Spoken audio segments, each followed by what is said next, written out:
Negative energies disturb करतात अशा वेळेत 100% त्यांच्यापासून कसं वाचायला पाहिजे? प्रोटेक्ट करायला पाहिजे आपला ऑरा. जवळपास 3 फुटावरती जर समजा आपण आहोत, इथून मी बसलेलो आहे, 3 फूट आहे, त्या 3 फुटावरतीचा जो ऑरा आहे त्यावेळेला दत्तगुरूंकडे प्रार्थना करा. हे दत्तगुरू की मी आता या साधनेमध्ये मला जे तुम्ही बसवत आहात, तर या साधनेमध्ये बसताना मला बाहेरील नकारात्मक शक्ती किंवा ज्या या ब्रह्मांडात असलेल्या कुठल्याही नकारात्मक शक्तींपासून मला पूर्णपणे तुम्ही वाचवून ठेवा. माझी कुठलीही ऊर्जा जी या मंत्राने मी निर्माण केलेली आहे, या देहाने निर्माण केलेली आहे, या ऊर्जेचा उपयोग मला आंतरिक ज्ञानासाठी व्हावा.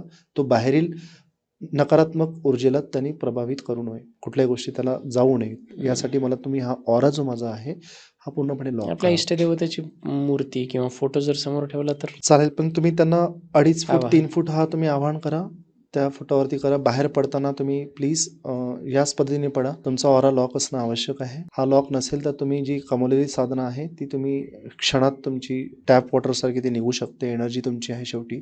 म्हणून बोलताना प्रत्येक व्यक्तींशी भेटताना, संवाद करताना सांभाळून करायचं असतं साधनेमध्ये. काही वायफळ चर्चा न करता आपली एनर्जी, ऊर्जा वाचून ठेवायची असते.